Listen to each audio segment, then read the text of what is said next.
अस्सलाम वालेकुम नाज़रीन, आप देख रहे हैं प्रोग्राम काशिफ अब्बासी के साथ। आज एक दरख्वास्त दी गई मियां नवाज शरीफ साहब और मरियम नवाज शरीफ साहबा की जानिब से कि उनकी वालदा बीमार है, 7 दिन की इस्तिस्ना के लिए दरख्वास्त दी गई। उनको कैंसर रिलैप्स या दोबारा अपीयर कर गया है उनकी तमाम तर केमोथेरेपी के बाद। तो फैमिली इकट्ठी होकर फैसला करना चाह रही थी और उन्होंने कहा कि 7 दिन की दरख्वास्त दी कि हमें छुट्टी की जाए, वो नहीं मानी गई। इस पर भी बात करेंगे। जुडिशल मार्शल लॉ की बात है। मियां साहब ने तमाम इदारों को मुज़ाकरात की एक दावत भी दी है। इस पर बात करेंगे। शहजाद अकबर साहब, फॉर्मर प्रोसिक्यूटर नैब का मैं जानना चाहूंगा कि नैब ने जो कहा कि जी सारों का उधर होना जरूरी नहीं है, how does NAB respond to इस तरह की रिक्वेस्ट को। शफकत महमूद साहब, पाकिस्तान तहरीक इंसाफ, बहुत शुक्रिया आपका। और हफीजुल्लाह नियाज़ी साहब हमारे साथ मौजूद है लाहौर से, बहुत शुक्रिया आप तमाम मेहमानों का। लेकिन एतजाज साहब मेरे साथ लाइन पर मौजूद है, मैं जरा एतजाज साहब का नुक्ता नजर जानना चाहूंगा इन चीजों पर। एतजाज साहब अस्सलाम वालेकुम। वालेकुम सलाम। सर, सबसे पहले लंदन जाने की इजाजत, सब अब अगर एक साबिक 3 दफा के वजीर आजम है, उनकी साहबजादी है, उनका मुकदमा चल रहा, वो पेश हो रहे हैं, उनका नाम ECL पर नहीं भी है, वो मुल्क छोड़कर नहीं जा रहे, अगर वो 7 दिन की इस्तिस्ना मांग रहे हैं किसी बीमारी की वजह से, आपका क्या ख्याल है कि कोर्ट ने ठीक किया उनको इस्तिस्ना ना देकर?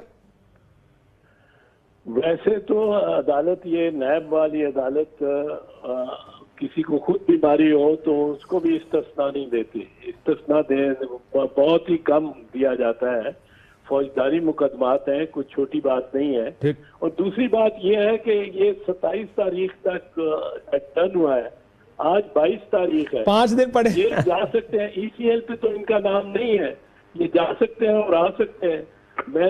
मुझे अदालत ने एक दफा 1 दिन की छुट्टी नहीं दी और मुझे लेक्चर लेना था ऑक्सफोर्ड में, और मैं हफ्ते के दिन गया था और इतवार की शाम को वापस आ गया था था लेक्चर। तो ये करना पड़ता है।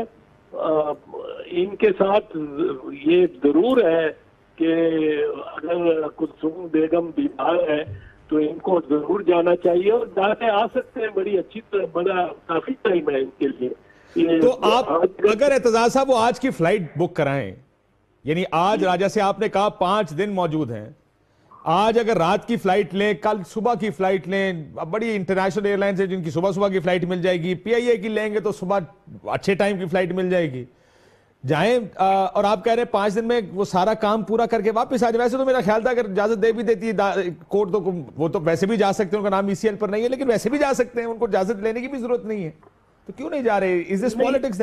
उनको इजाजत देने की जरूरत बिल्कुल नहीं है, अदालत से इस्तिस्ना लेने की जरूरत नहीं है, क्योंकि ECL पे नाम नहीं है। वो तो मसला तो उसका होता है जिसका ECL पे नाम हो।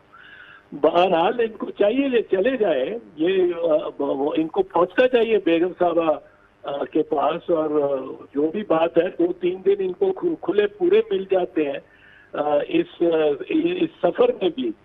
तो इनको इसका इशू नहीं बनाना चाहिए कि इस्तिस्ना हुआ कि नहीं मिला कि नहीं मिला। इस्तिस्ना नहीं मिलता तो मिलता है इस्तिस्ना, जमानत नहीं मिलती। इनकी तो जमानतें हुई हैं, लोगों को जमानत नहीं मिलती। पर अगर तो इन्होंने इशू बनाना है तो फिर ये नहीं जाएंगे। अगर इशू नहीं बनाना तो इनके पास वक्त है जाके आ जाने का, क्योंकि इनकी अपनी हुकूमत है जिसने इनको ECL पे नहीं डाला। हालांकि नैब ने कहा कि ECL पे डालो। अगर ECL पे होते या अदालत 27 तारीख न पड़ी होती, इतने पर एजाज साहब की लाइन में हालांकि कट गई है, अगर एजाज साहब को दोबारा मिलाएं जी लाइन। वो कह रहे हैं 5 दिन। मैं तब तक न्याजी साहब से पूछूं। न्याजी साहब, एजाज साहब का ख्याल और बात ठीक है। मेरा ख्याल है अगर किसी के वालिदैन बीमार हैं तो उनको बिल्कुल उनके पास जाना चाहिए, कोई भी फैमिली मेंबर, ये सारा सबका राइट है। हम सारे एक जज्बाती कौम भी हैं, एक फैमिली ओरिएंटेड एक सोच माशरा हमारा इस किस्म का। लेकिन 5 दिन है अगली पेशी से पहले, सुबह की फ्लाइट बुक कराएं, जाएं, फैसले करें और मंगल से पहले वापस आ जाएं, मंगल की सुबह सुबह वापस आ जाएं। मेरे ख्याल में एतजाज साहब ने जो कुछ कहा है मैं उनसे पूरी तरह मुतफिक हूँ, और इन बिटवीन वो जाके आ भी सकते हैं।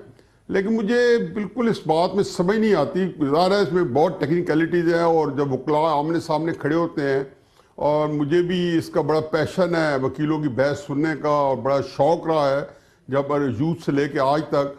तो वकील जब दोनों तरह का मौक़िफ़ दे रहे होते हैं तो समझ नहीं आ रही होती कि इनमें से कौन सा वकील जो है वो जीतेगा। और कई दफ़ा ऐसे केसेस मैंने देखे हैं, और फिर जजमेंट जब आती है तो फिर यही पता चलता है कि एक वकील के आर्गूमेंट ज्यादा बेहतर थे या कानून की साइटेशन ज्यादा बेहतर थी या हवाले ज्यादा अच्छे थे। अब क्राइसिस ये है कि इस केस के अंदर चूंकि कई चीजें आ चुके हैं, मतलब जो जिमनी रेफरेंसेस है उसके अंदर बहुत सारे सर फिलहाल इसको महदूद रखे ना मियां साहब की इजाजत तक, क्योंकि मियां साहब की इजाजत मेरा ख्याल है कि मैं सिर्फ यही नहीं, मैं वही कह रहा हूं कि इसके अंदर पहले वो लेके आ चुके हैं सर, मंगल तक फारिग हैं, मंगल तक जा सकते हैं, आराम से गवाह रहे हैं, और गवाह के दरमियान जब जाते हैं तो अदालत कह देती है ठीक है जी आपकी हाजिरी लगी मियां साहब आप जा सकते हैं, और फिर सारे दिन जिरा होती रहती है।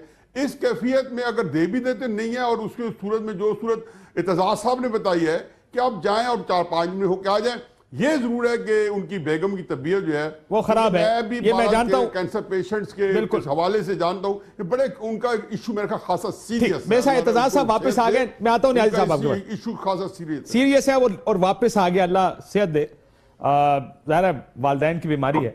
एतजाज साहब अब आपका ये ख्याल है और बात भी ठीक है, ये जो पॉलिटिक्स है कि देखें एक अदालत ने हमें वक्त नहीं दिया, जो ट्वीट्स हुई और जो उसके ऊपर बयानबाजी होगी, जो वजीर इत्तलात ने बड़े सख्त बयान दिए, देखें जी एक दरखास्त की थी इस्तिस्ना की, सुन के तो लगता है बात बिल्कुल ठीक कर रहे हैं, माँ बीमार है और हैं बीमार और उनको अल्लाह सेहत दे, मैं फिर बार बार कहता हूँ, लेकिन ये बात तो ठीक है, बड़ी आसान सा ऑप्शन है, 5 दिन में वापस आ जाए, एक फैसला अगर आपने करना है तो। अब जाहिर है ये पाकिस्तान है, इसकी सियासत है, इसमें हर चीज पॉलिटिकली इस्तेमाल होती है ना एतजाज साहब। हाँ ये है, अफसोस इस बात का भी है काशिफ के, काश इन्होंने अपने दौरे हुकूमत में, और इतने अदवार हुए इनके हुकूमत के, कोई पंजाब में कोई ऐसा अस्पताल ही बना दिया होता जहाँ मोहतरमा कुलसूम बीबी का इलाज हो सकता, यहाँ ही हो सकता, कोई ना शहबाज शरीफ साहब को बाहर जाना पड़ता, ना बेगम साहबा को जाना पड़ता।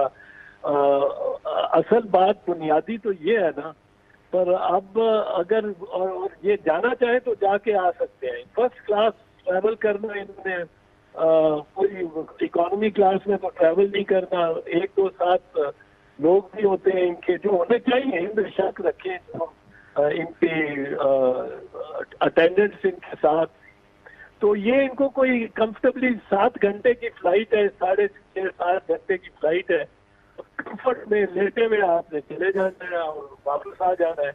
तो मैं तो समझता हूँ कि इनको चले जाना चाहिए और बेगम साहब की तारीफ करनी चाहिए, बेटी को भी जाना चाहिए, वाले सर आपकी आवाज को, आप ऐसी जगह पे जहाँ पे बार बार आपकी आवाज कट जाती है, लेकिन आपका ओपिनियन आ गया कि अब जाना चाहिए। एतजाज साहब आपकी आवाज मेरा ख्याल है बिल्कुल ही कट गई, वो कहते हैं बिल्कुल जाना चाहिए।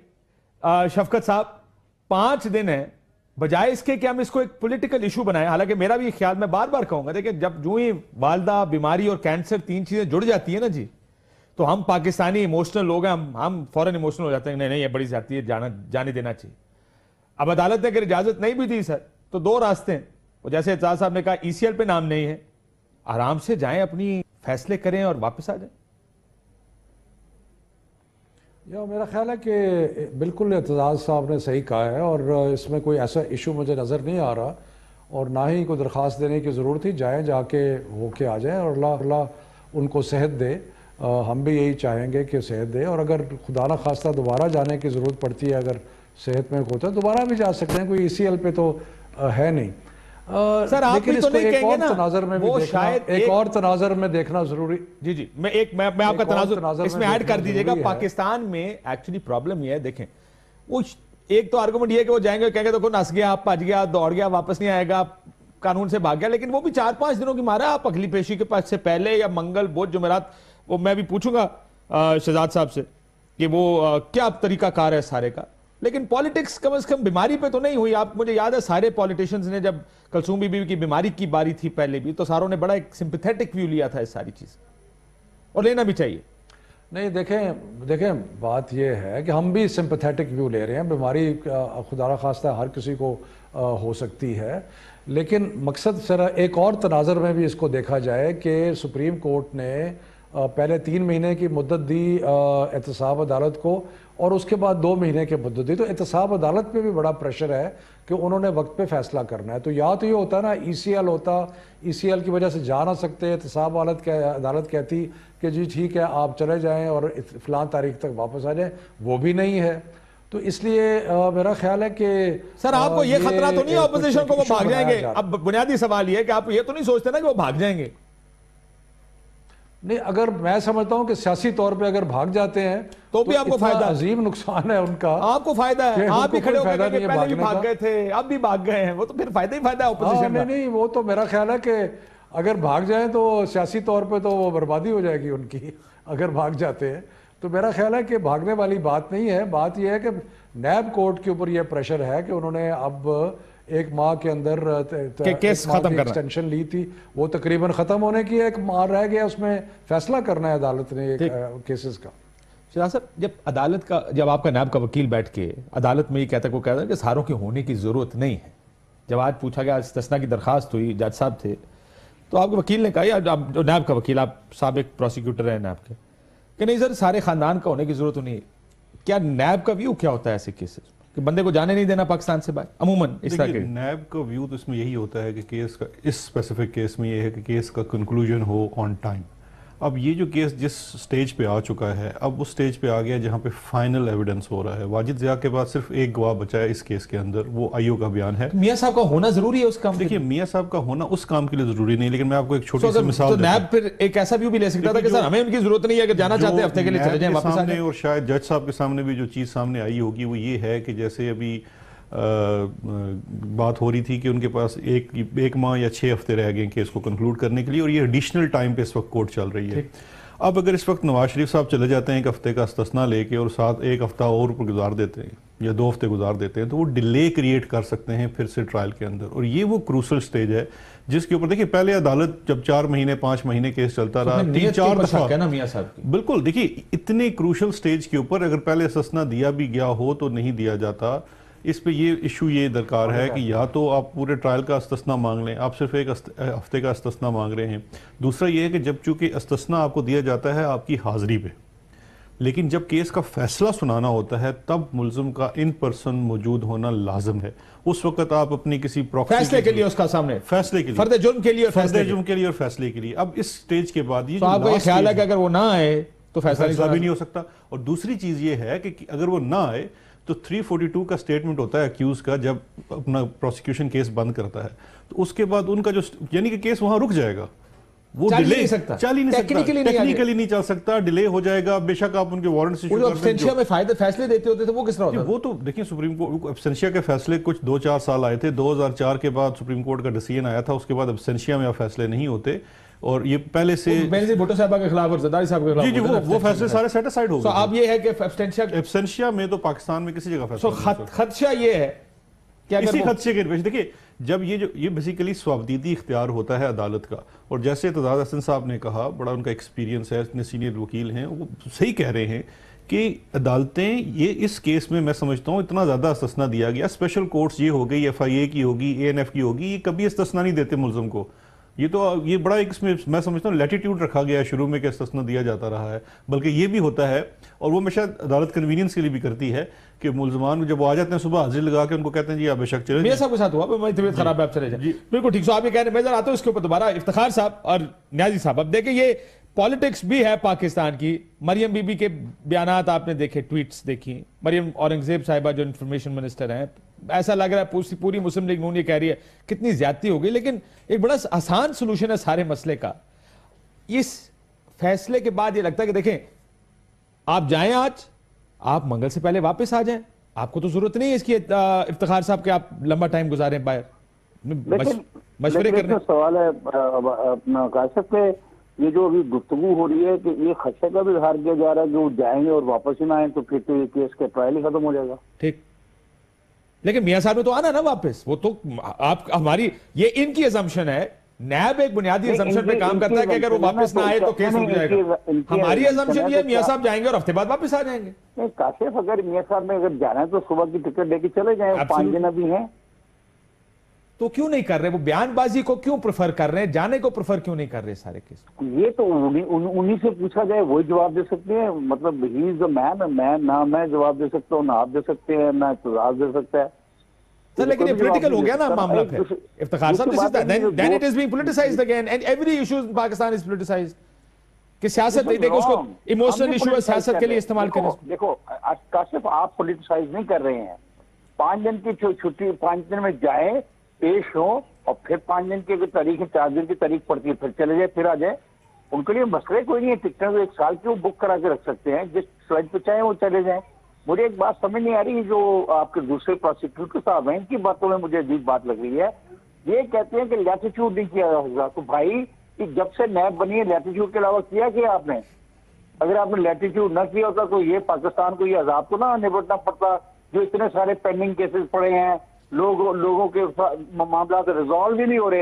ये तो आप पिछले दिनों से पड़ गए नवाज शरीफ के पीछे और उसके साथियों और दोस्तों के पीछे, वरना माजी के केस तो आपने तय किए ही नहीं। हर आदमी बरी हो गया, हर आदमी बरी हो गया। प्ली बार्गेन बड़ी अच्छी चीज है ना सर, प्ली बार्गेन करें।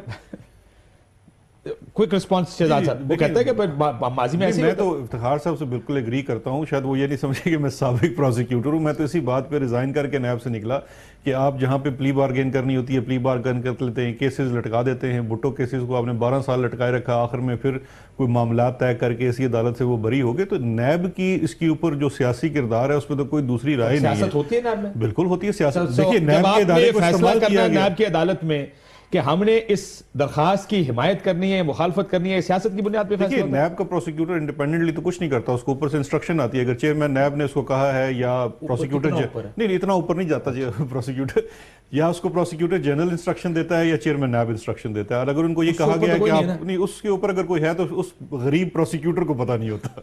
तो उनको अगर जो भी इंस्ट्रक्शन आती है वो उसके ऊपर चलते हैं। जो आपका क्लाइंट है ना, आप वकील हैं, आपका क्लाइंट जो आपको कहेगा आपने अदालत के अंदर वही जाके लाइन इख्तियार करनी। But this is politics then, politics है।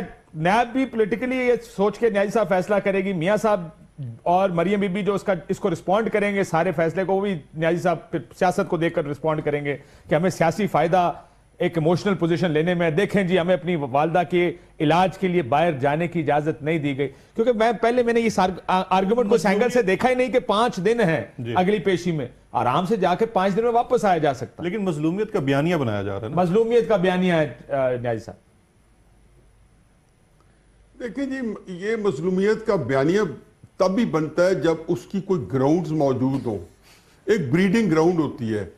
सुप्रीम कोर्ट के अंदर से डाइसेंट वॉइसेस जो है अमंग द ब्रदर जजेस जो है वो आप सुन रहे हैं, ये अनप्रेसिडेंटेड है। मैं तो चौधरी निसार की भी सर, मैं तो चौधरी निसार की भी सुन रहा हूं आवाज, तो उसमें तो ये मत कहे ना कि वो सर डाइसेंटिंग वॉइस जमहूरी माशरों में ही आया करती है। मुझे समझ नहीं आई, एक जज की आवाज पे हम पूरे सुप्रीम कोर्ट को फारिग कर रहे हैं कि जी एक डिसेंट आ गई है, ये ठीक है। डिसेंट नहीं है, 6 जज गलत मेरी बात मुकम्मल करने से मैं बड़ा जो है ना मुअद्दबाना जान की अमा बहुत थोड़ी गुंजाइश है सर। देखिए तो नहीं दे रहे, अगर मुझे इस्तिस्ना नहीं दे रहे सर, देखो फिर तुसी मेरे ते जजां ला इल्जाम ला दोगे। तुसी बोलो सर।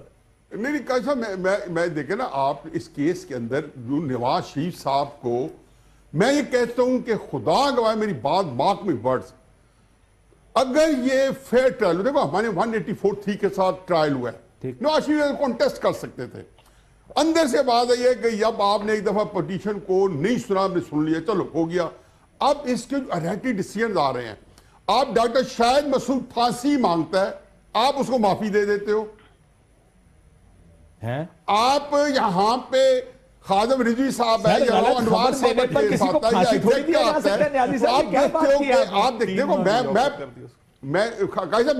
कि मैं एक पाकिस्तानी हूं, तो मैं भी समझना चाहता हूं, मेरी हो सकता है लीनिंग जो है थोड़ी सी आपका जो इसमें टारगेट है उनकी तरफ हो, और अगर मैं उस एंगल से देखूंगा तो मुझे वो बाइस नजर आएगा। और मैं इतना नहीं हूं जितना कि एक सियासी पार्टी का वर्कर जो है वो उनसे टाइट होता है, वो उनको बड़ा मार्जिन देता है। नवाज शरीफ साहब को ये मार्जिन, तो अर्ज ये थी कि 184(3) के तहत वो जो हमारे जो फंडामेंटल राइट्स हैं उसको वो एनक्लेव करता है। उसी फंडामेंटल राइट में आर्टिकल 10A है। अब मैं आप नवाज शरीफ या बेनजीर या जरदारी या इमरान खान अगर आर्टिकल 10A के तहत पूरी तरह फेयर ट्रायल मिले, खुदा गवाह छूट पे जाए, कौम फिर भी माफ ना करती। जब आप खुद इफ्स एंड बट्स लगा देते हैं केस के अंदर, लकूना लग जाते हैं। अब नवाज शरीफ ने तावन किया है, हम सारे केस को वॉच कर रहे हैं, आपने तो बिल्कुल मुहद्दब अच्छा रखा हुआ है केस के लिए। कि इस केस के अंदर कम से कम मुलजमान ने, जिनके जो एक्यूज हैं, जो इंडाइटेड हैं, उन्होंने तावन किया है, लेकिन कोर्ट की अपनी लिमिटेशन है। वो 6 महीने में पूरा नहीं हुआ, 3 महीने नहीं, वो 2 6 महीने मफरूर भी है, बस वो कह रहे हैं हसन हुसैन मफरूर भी है। सर लेकिन एक सेकंड मुझे न्याय साहब और मिल गए तो शफकत साहब ब्रेक के बाद सर एक सेकंड उनको एग्जेम्पशन मिलती नहीं, एक ब्रेक के बाद सर तो कहा गया अगर एक एग्जेम्पन जो दे बात देते। की है, इस पे मैं दूसरे कुछ पास एक करना आखिरी चाहता हूं। बात है सर आज ब्रेक के बाद आज बड़ी बात है सर, शरीफ लंबी बात करेंगे ब्रेक के बाद, लंबी बात करते हैं। आपने कि मैं छोटा सा ब्रीफ सा जवाब उसका मैं अपनी तरफ से, क्योंकि आपने पहला चीज तो कहा कि जिसको मैंने टारगेट किया हुआ और आपकी लीनिंग उनकी तरफ है जिसको मैंने टारगेट किया। सर मैंने टारगेट, मैं जबरदस्ती किसी को टारगेट क्यों करूंगा? मैं अपने वजीर आजम से सिर्फ इतना मांगता हूं उसको जवाब देना चाहिए। अगर उस पर इल्जाम लगेगा, वो जवाब नहीं देगा, तो फिर सर आप मेरे पास मत आए किसी चीज का जवाब मांगने के लिए। ये नहीं हो सकता कि गरीब आदमी जेल में जाए और जो मुल्क का वजीर आजम वो कहे मैं जवाब नहीं देता, लेकिन फिर भी क्योंकि मेरी लीनिंग उसकी तरफ है तो उसको डिफेंड होना चाहिए और उसको बाहर होना चाहिए। क्योंकि आपने भी एक और बात भी कही खुद, जब मामला अदालत में गया आप उसको पहले चैलेंज करते कि अदालत का 184(3) के तहत सवाबदीदी नहीं है, इख्तियार ही नहीं है इसको सुनने का। आपने कहा नहीं आप सुने, लेकिन अब आपका जवाब क्या है सर न्यायी साहब? अब आप ये कह रहे हैं अदालत के पास सुनने का इख्तियार तो है, हम नहीं चैलेंज करते, आप सुने, लेकिन फैसला या मेरे हक में दें, मेरे खिलाफ आप फैसला नहीं दे सकते। ये कौन सा तरीका है सर? आप तो ये कह रहे हैं या मियां साहब के हक में फैसला दे देते कि मियां साहब आप सादिक और अमीन हैं, या फिर कहते हैं कि इस तरह करें ये मामला नीचे की कोर्ट में, हम तो उसके खिलाफ फैसला नहीं देते। फैसला होता ही उस वक्त है जब हक में या खिलाफ फैसला है। एक ब्रेक के बाद मैं आपका भी ज़्यादा टारगेट नहीं है कोई भी, सिर्फ ये कि पॉलिटिकली शायद मुझे कुछ जो चीज़ ठीक लगती है, इस वजह से नहीं कि मुझे कोई कहता है, मुझे वो ठीक लगता है कि मेरे वजीर आजम को जवाब देना होगा, हम सबको देना चाहिए, हम सबका ये काम है। ये नहीं हो सकता कि कोई कानून से ऊपर हो। उस पर बात करते हैं, ब्रेक लेते हैं, ब्रेक बाद आपसे।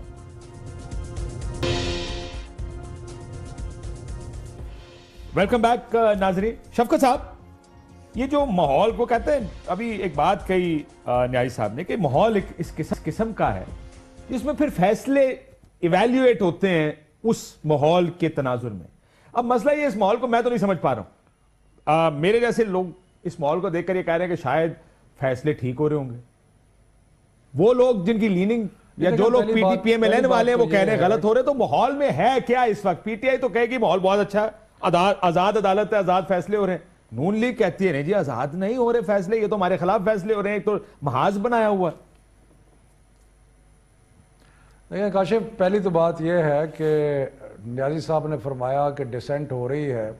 हमेशा सुपीरियर जुडिशरी के अंदर फैसलों में डिसेंशंस होती हैं, बल्कि सो मच सो कि जब एक बेंच बैठा होता है तो उसमें से कुछ जज जो हैं वो अपना डिसेंटिंग नोट भी लिखते हैं।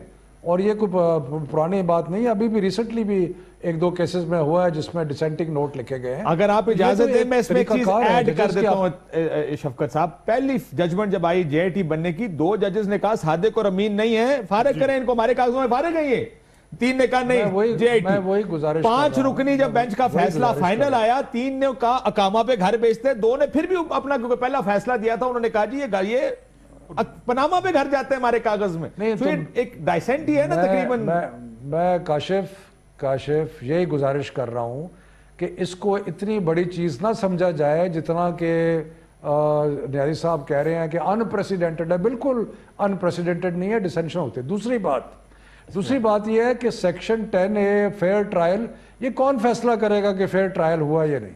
मुख्तलिफ लोग अपनी राय दे सकते हैं, ये फेयर कमेंट के जुमरे में आता है, लेकिन ये तो फैसला सिर्फ सुप्रीम कोर्ट है पाकिस्तान का, कोई सिविल जज की अदालत नहीं है।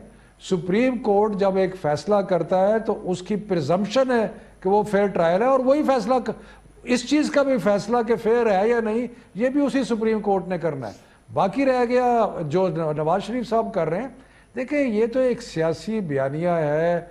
उन्होंने जब उनको कन्विक्शन होगी, जब फारग हो गए और उनको ये ख़तरा लगा कि उनकी बाहर की जदातें जो हैं वो भी चली जाएंगी, अगर उनको कोर्टों में से, नैब कोर्ट से भी कन्विक्शन होगी, तो उन्होंने सोच समझ के बैठ के एक बयानिया बनाया। और वो बयाना था कि जी हम तो मजलूम हैं, हमारे से बड़ी ज़्यादती हो रही है, और फिर अदालती फैसले की कोई चीर फाड़ करनी शुरू की, कोई ये किया वो किया। तो ये उनका एक सियासी हक था, उन्होंने वो सियासी तौर पे इसको खेला है, अब भी सियासी तौर पे खेल रहे हैं। जो आज इशू आप डिस्कस कर रहे हैं, हर फैसला हर दिन पॉलिटिसाइज होता है। ये आप ये कह रहे हैं कि हर रोज हर चीज पॉलिटिसाइज होती है। सियासत को देखकर फैसला होता है कि हमें पॉलिटिकली ये सूट करता है इस पे बयानिया क्या सूट कर रहे हैं, सियासत कर रहे हैं, इसका कोई हकायक से ताल्लुक नहीं है कि जनाब ये जा नहीं सकते या इनको बिल्कुल जा सकते हैं, आज रात को जा सकते हैं। ये मसला नहीं है। मसला ये है कि हम तो मजलूम है, हम लुटे गए, हम मारे गए, मुझे क्यों निकाला। ये सारा उसी बयानिया का एक हिस्सा है। मेरा ख्याल है कि इसके ऊपर ज़्यादा बात करने की ज़रूरत नहीं है। जाएं, जाके होके वापस आ जाएं, अल्लाह बेगम साहबा को सेहत दे।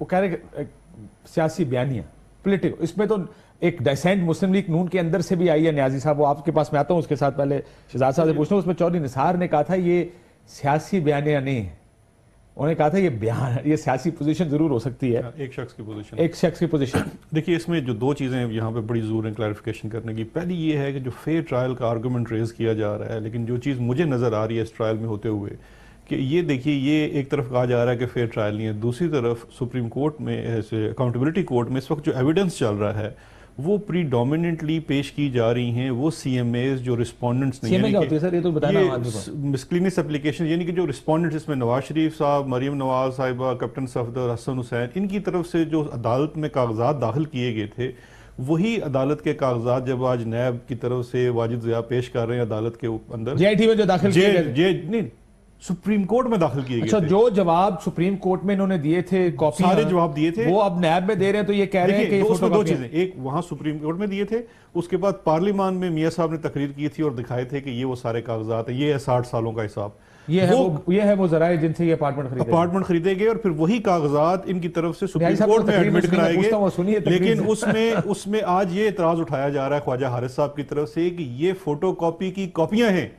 तो अब मुझे बताइए, अब आप वही टेक्निकल ग्राउंड्स उठाने की कोशिश कर रहे हैं और किस तरह से आप इस बयानी को बदल पाएंगे अगर जब इसको कल मौरख देखेगा कि आपके दिए हुए कागजात जब पेश किए जाते हैं तो आप कहते हैं नहीं जी ये कागज ऑथेंटिक नहीं है। ओरिजिनल भी तो इन्हीं के पास होगा ना, उन्हीं के पास होना है। आप कैसे देखें, उन्होंने जो कागज सुप्रीम कोर्ट में दाखिल किया आज वही कागज दाखिल किए जा वही कह रहे, कहते जी जो कागज मियां साहबान और उनकी पूरी फैमिली ने दिए इस पूरे केस में, जिसका ओरिजिनल सिर्फ उनके पास हो सकता है और किसी के पास नहीं हो सकता, वो उसी के ऊपर एतराज कर रहे हैं कि ये फोटोकॉपी है। अब इसमें एक और चीज, एक छोटी सी क्लैरिफिकेशन, जो काजी फायद ईसा साहब, मैं नाम लेके कह रहा हूं, उनके बयान के साथ जो बहुत ज्यादा कंफ्यूजन चल रही है, कोई डिसेंट नहीं दिया। शेख रशीद साहब के मुकदमे में यह सवाल रेज किया गया शेख साहब की तरफ से कि मेरे खिलाफ जो मुकदमा है वो कुछ और है और आप डिस्क्वालिफिकेशन की तरफ आर्गूमेंट दे रहे हैं शकील अवान के वकील। तो उस पर काजी साहब ने कहा कि पानामा केस में भी मुकदमा अकामे का नहीं था लेकिन अकामा निकल आया। अब वो जो उन्होंने बात अदालत में की वो ऐसे कोर्ट हो रही है जैसे कोई डिसेंटिंग नोट, मैं अदालत में मौजूद था, ये डिसेंटिंग नोट नहीं है।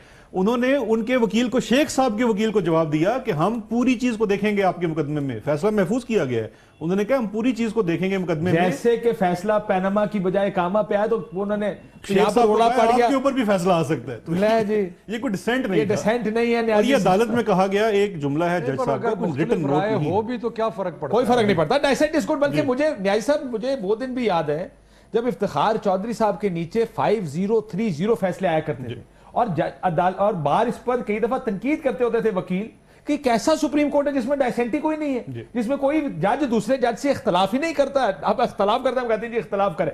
Now coming back to you sir, आप जब सियासी बयानिया की बात कर रहे हैं, जी ये सियासी बयानिया तो बनाया जाता है ना बॉस, ये तो बनाया ही इसलिए जा रहा है ताकि सियासी फायदा उठाया जाए सिचुएशंस का। साहब मेरे से बात कर रहे हैं? जी आप ही से कह रहे हैं जी। काजी साहब देखें, मैं कोई इख्तलाफी नोट की बात नहीं कर रहा हूं, ये एक आम आदमी जानता है, एक मामूली फहम वाला बंदा ही जानता है कि इख्तलाफी नोट अदालतों के आते रहते हैं। जो क्रिटिसिज्म है, मैं इसके लिए सख्त लफ्ज नहीं होना चाहता। जजमेंट के अंदर जो क्रिटिसिज्म होता है एक ब्रदर जज का, अभी उसके ऊपर आप अगर प्रोग्राम करना चाहते हैं तो आप मुझे वक्त देते हैं तो मैं वो सारे रिमार्क्स इकट्ठे करके बता देता हूं जिसके अंदर वहां पे डायसेंट नहीं किया गया।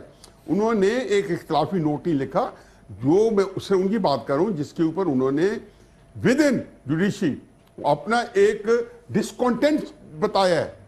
मैं तो उसकी बात कर रहा हूं, मुझे नहीं पता आप लोगों ने इतना सारा गुफ्तगू कर ली। 2-3 बातें देखें मैंने जब आपको कोई खुसूसी चीज ऐसा जैसा दसो तो सही कितने कीता है, क्या अल्फाज है मुझे भी सुनाए। मैंने ये नहीं कहा, मैंने ये नहीं कहा कि आपको काजी साहब, मैंने आपके बारे में नहीं कहा कि आपकी कोई लीनिंग किसी तरफ है। नहीं, मैं तो ये जरूर मैंने कहा कि आप जो टारगेट कर रहे हैं से बैठ के, मैं देखें सूरत हाल ये है कि ये जो केस है इसके अंदर जब आप ऐसे ऐसे गैर मामूली वाकयात हुए हैं, JIT के अंदर एजेंसीज की मौजूदगी, फिर अंदर बेशुमार चीजें हैं जिसके अंदर उनको मौका मिला है और इसी चीज का तो फायदा उठा रहे हैं। डॉन लीक्स में भी अगर यही वो दोनों बंदे बैठे थे बॉस। अगर ये जो मियां साहब की हुकूमत की बनाई JIT थी हजूर, ये देखिए यही ज़ाती प्रॉब्लम है ना, के अंदर सब जो दिस इज द प्रॉब्लम। मेरे आपके नहीं है, वो अपनी पॉलिटिक्स को इस वक्त जो सियासत में जो बंदा रेलेवेंट है ना वो नवाज शरीफ है। उसकी वजह क्या है? केसेस तो उसमें चल रहे हैं, इल्जामात उसमें हैं। लेकिन आप ये देखें ना नाई साहब, आपने JIT में 2 फौजियों के ऊपर क्या वजह है इसको कभी यही 2 फौजी डॉन लीक्स की JIT में थे। पब्लिक में उसको ये पिजराई मिली है, सारे बाय इलेक्शंस के अंदर उसको पिजराई मिली है, सारे सर्वेज ये बता रहे हैं। मसला ये है कि आपने देखो, आपने जब उन्होंने वजीर आजम हटाया तो उसका मसला ये था कि वो चीजें उस तरह नहीं हुई जिस तरह था कि जी पार्टी भीतर हो जाएगी। फिर आपने उनको सदारत हटाया, बेशुमार चीजें हुई। ये सारी चीजों की मौजूदगी में जो कुछ हो रहा है, कौम इससे रिएक्ट जा रही है और ये चीजें किसी लेके नहीं जा रही। सर कौम का फैसला ना आपने करना ना मैंने करना, कौम का फैसला सर इलेक्शन करेंगे और बेशक मियां साहब को वोट बात ही नहीं हो रही, 2/3 अक्सरियत से वोट डालें, मुझे कोई फर्क नहीं पड़ता। मैं तो वो बात देखो पॉलिटिकल डिवीजन देखो ना, मेरे लिए तो बड़ा अफसोस की बात है अगर इमरान खान और जरदारी इरेलेवेंट हो जाए। एक कौमी पार्टी है और अब वो चीजें कौमी पार्टी हमारे दूर चले गए इरेलेवेंट हो जाए कि वो इरेलेवेंट हो गए। पसंद नहीं करता हूं ये सारी इलेक्शन आने दे और मैं कहता हूं मियां साहब 2/3 से जीत जाए, हमारा क्या जाता है सर? ये पॉलिटिक्स है, पॉलिटिक्स में होता रहता है। ये फेडरेशन पार्टी है एब्सोल्युटली। इफ्तिखार साहब ये मैं जरिए इसका फैसला इलेक्शंस को करने दें कौन कितना पॉपुलर, और मैं बिल्कुल ये खुले दिल से हमारा काम, जरदारी साहब का दौरे हुकूमत था, आपके सामने इशू आता है इफ्तिखार साहब, हम उसके ऊपर देखकर आप अपना कमेंट देते हैं, हम अपना कमेंट देते हैं कि ये ठीक है, ये गलत, ये होना चाहिए, असूल ये कहता है, डेमोक्रेसी जमहूरियत ये कहती है, ये गुड प्रैक्टिसेस हैं। So this is what we are confined to. मैंने इस तक कन्फाइंड रखना है अपने आप को, मेरा कोई लेना देना नहीं कि लोग इलेक्शन जाने, लोग जाने, उनका वोट बैंक जाने, 2/3 से ले आए मियां साहब को 100 बिस्मिल्लाह। ये बताएं सर, ये जो मियां साहब ने इदारों को मुज़ाकरात की दावत दी है इफ्तिखार साहब, ये क्या है इस सारे माहौल के तनाजुर में? इफ्तिखार साहब, मैं हाल इफ्तिखार साहब है नहीं, चलो फिर मैं ब्रेक ले लेता हूं। ब्रेक के बाद शफकत, मुज़ाकरात और ये सारे तमाम इदारों को मुज़ाकरात की दावत दी जा रही, ये है क्या इस मौके पर वो होने चाहिए? मेरा तो ख्याल है मुज़ाकरात हर मौके, इट्स गुड फॉरवर्ड मूवमेंट, इस जमहूरियत को मजीद मजबूत करना है, इसको आगे लेकर चलना। But what is this at this point, और क्या रिएक्शन होगा इस सारे का? एक ब्रेक लेते नाज़रीन, ब्रेक का वापस आते।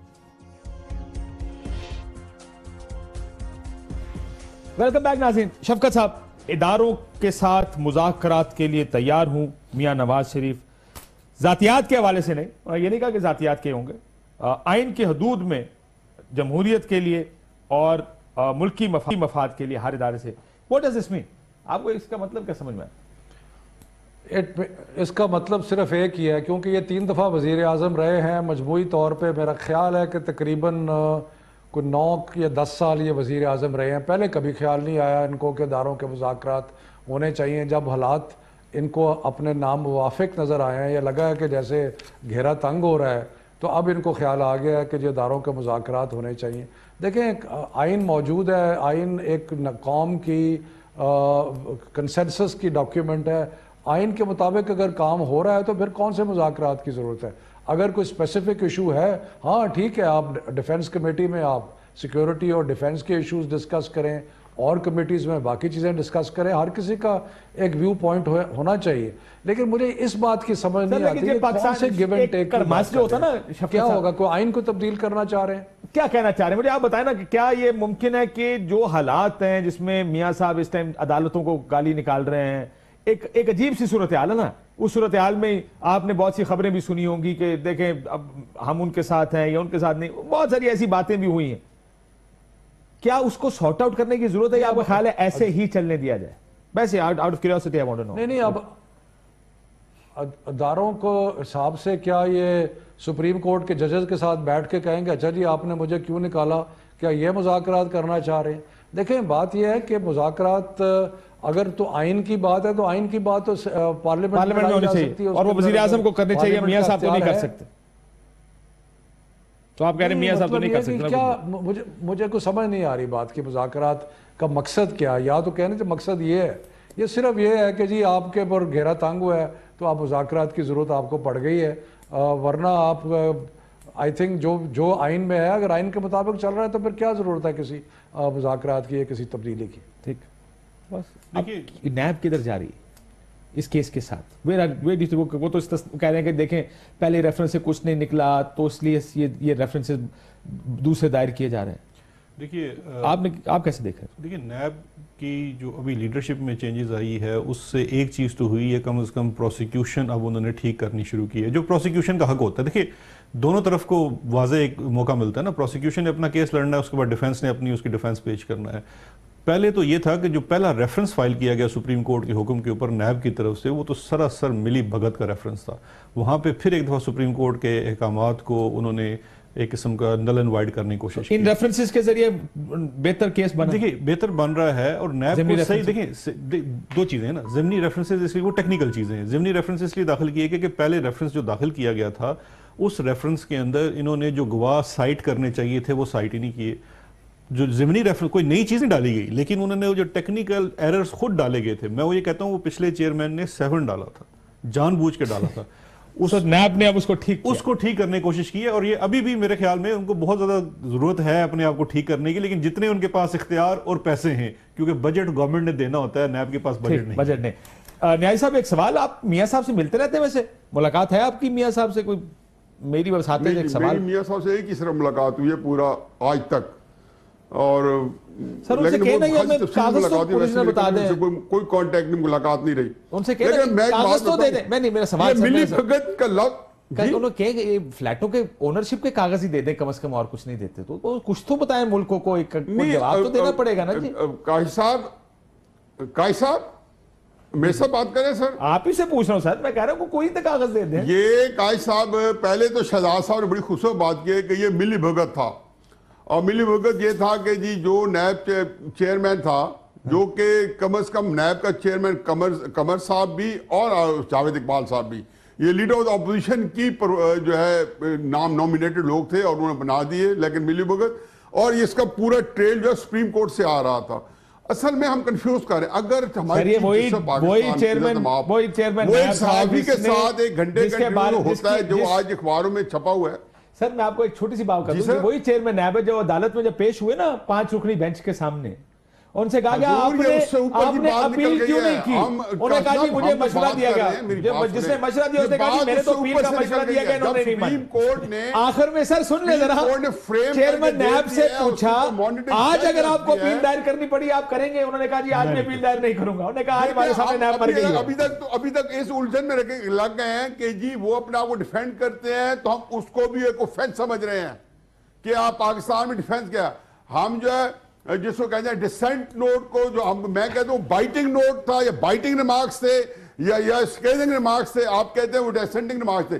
ये जो कौन चीजों फंसे हुए हैं। नवाज शरीफ साहब ने अपनी सियासत को फॉर द राइट रीजन और फॉर द रॉन्ग रीजन, अपनी सियासत को उन्होंने लोगों से जिनके पास जो मैटर करते हैं, जो सियासी जमातों के लिए मैं या आप मैटर नहीं करते सर, लेकिन लोग जवाब देना उनका फर्ज है या नहीं है? अब उनको हम ब्लेम करें कुछ करें, अब उसमें उन्होंने अपना भाई साहब जवाब देना चाहिए कि नहीं देना चाहिए? तो मेरा जवाब नहीं देते हो, मुल्क को जवाब नहीं देते, मुल्क नहीं चल रहे जो प्रोग्राम चल रहे हैं, उनको जवाब देना चाहिए कि नहीं देना चाहिए सर? कि ये अपार्टमेंट कहां से आए? वैसे आपसे मैं पूछ सब दे रहे हैं, हम कितने दे रहे हैं? मरूवी तो सो सर मैं जवाब करना चाहता हूं। आप अदालत लगाएं, मैं लगाऊं, ठीक है, लेकिन एक अदालत लगी हुई है, सब्जुडिस मैटर है, वहां जवाब दे रहे हैं, कमजोर दे रहे होंगे ना, अदालत को फैसला करने दें। मैंने प्रोग्राम क्लोज करना इजाजत दीजिए नाज़रीन, लेकिन अगर जवाब होता ना वो आपके सामने भी होना था, वो मेरे सामने भी पड़ा होना था। इन्हीं कागजों में हमने कहीं ना कहीं मियाँ साहब का कागज का जवाब देना था और कहना था ये है मियाँ साहब का जवाब। इजाजत दीजिए। ARY News Application. The latest news at your fingertips. At ARY, we feel it's essential to give you, our viewers, access to news wherever you are, whenever you want. easy to use and a simple interface, giving you the best usability factor. Watch live streaming in HD quality. World news, making sure you're in touch with the world. And much more. Download our free app now and start watching your favorite programs at your convenience.